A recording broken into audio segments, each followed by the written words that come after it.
Hello दोस्तों। तो कैसे हैं आप सभी का स्वागत है हमारे यूट्यूब चैनल पर। आज हम आपके लिए लेके आए हैं chapter number first bio class 12 का, जिसका नाम है जीवों में जनन।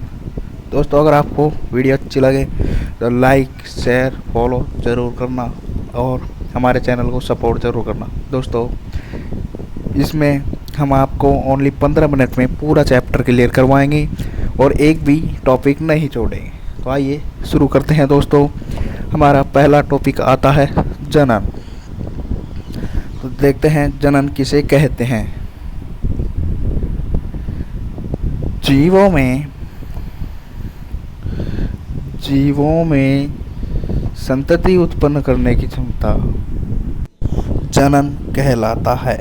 ठीक है दोस्तों, अर्थात संतति उत्पन्न करने की, एक जनक अपने समान एक संतति उत्पन्न करता है, उसे ही जनन कहते हैं। ठीक है दोस्तों, मान लीजिए ये कोई जीव है, जब ये अपने समान एक छोटे जीव को जन्म देता है तो इसे ही जनन कहते हैं। ठीक है दोस्तों, अब आते हैं नेक्स्ट टॉपिक पर। तो दोस्तों, हमारा जो नेक्स्ट टॉपिक है उसका नाम है जीवन अवधि। जीवन अवधि किसे कहते हैं दोस्तों? इस नाम से ही साफ स्पष्ट हो रहा है। जीवन अवधि किसी जीव के जन्म से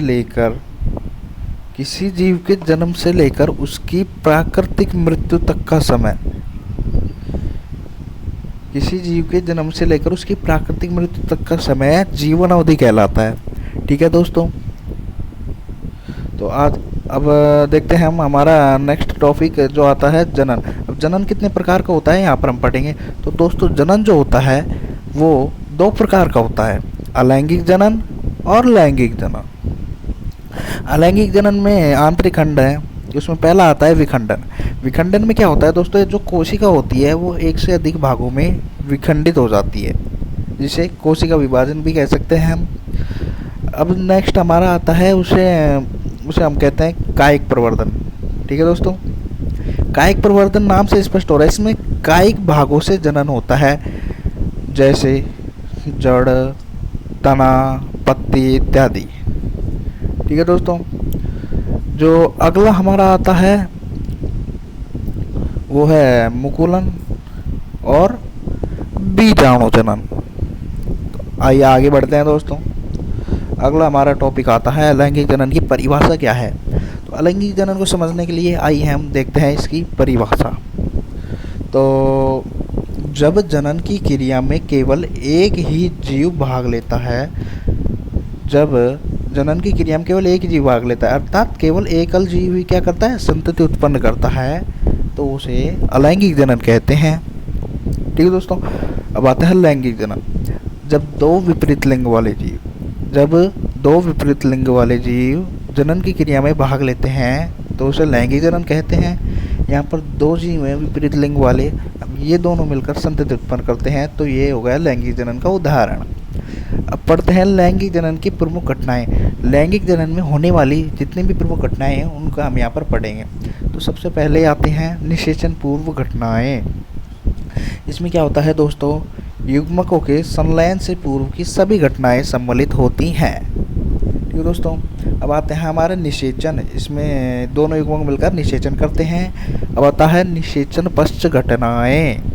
इसमें क्या होता है दोस्तों? निषेचन के पश्चात होने वाली सभी घटनाओं का वर्णन किया जाता है इसमें।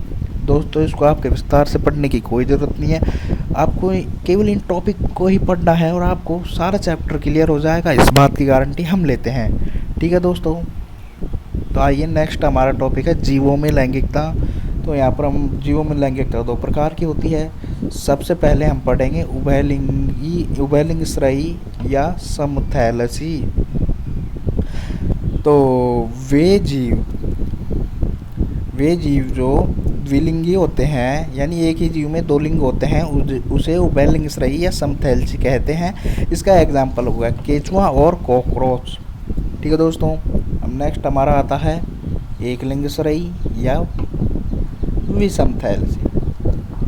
तो वे जीव जो एक लिंगी होते हैं, एक लिंग श्रेयी या विषमथैलेसी कहलाते हैं। इसका एग्जाम्पल हो गया दोस्तों मनुष्य, घोड़ा, गाय इत्यादि।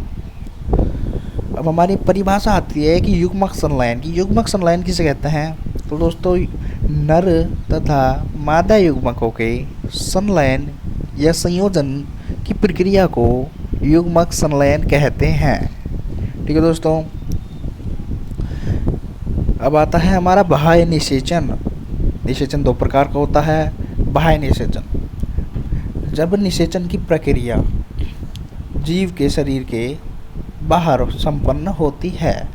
ठीक है दोस्तों, जीव के शरीर के कहाँ संपन्न होती है? बाहर, तो उसे हम बाह्य निषेचन कहते हैं। इसका एग्जाम्पल है दोस्तों मेंढक। अब नेक्स्ट हमारा टॉपिक आता है, वो आता है आंतरिक निषेचन। तो देखते हैं आंतरिक निषेचन किसे कहते हैं। तो इसकी परिभाषा पर नज़र डालें तो हमें पता लगता है कि जब युग्मक संलयन शरीर के भीतर संपन्न होता है तो उसे आंतरिक निषेचन कहते हैं। और इसका उदाहरण है हमारा सरीसृप, टेरिडोफाइट्स, ब्रायोफाइट्स इत्यादि। ठीक है दोस्तों। अब जो हमारी नेक्स्ट परिभाषा है वो है भ्रूणोद्भव। भ्रूणोद्भव की परिभाषा आसान है। तो युग्मनज से भ्रूण के बनने की प्रक्रिया को ही भ्रूणोद्भव कहते हैं। ठीक है दोस्तों। अब हमारा नेक्स्ट जो टॉपिक आता है वो आता है अंडप्रजक। ठीक है, तो नाम से स्पष्ट होता है वे जीव जो अंडे देते हैं अंडप्रजक कहलाते हैं। इसका एग्जाम्पल पक्षी हो जाएगा। अब आता है सजीव प्रजक। तो वे प्राणी जो सजीव यानी जीव को जन्म देते हैं सजीव प्रजक कहलाते हैं। इसका एग्जाम्पल हो गया हमारा गाय, भैंस। तो दोस्तों इन टॉपिक में हमारा 100% जो चैप्टर है वो आ गया है। इसके अलावा आपको और किसी को पढ़ने की ज़रूरत नहीं है। ठीक है दोस्तों, विदिन 15 मिनट में आपको ये चैप्टर याद हो जाएगा और मैं गारंटी लेता हूँ कि आपका इसमें से एक भी क्वेश्चन बाहर नहीं जाएगा केवल इन्हीं टॉपिक्स को पढ़कर। अगर दोस्तों आपको वीडियो पसंद आई हो तो हमारे चैनल को सब्सक्राइब ज़रूर कीजिए और हमें सपोर्ट कीजिए। हमें आपके सपोर्ट की बहुत ज़रूरत है। धन्यवाद दोस्तों। आपका एक लाइक हमारे सपोर्ट को बढ़ाता है। धन्यवाद। हमारे चैनल को सब्सक्राइब ज़रूर करें।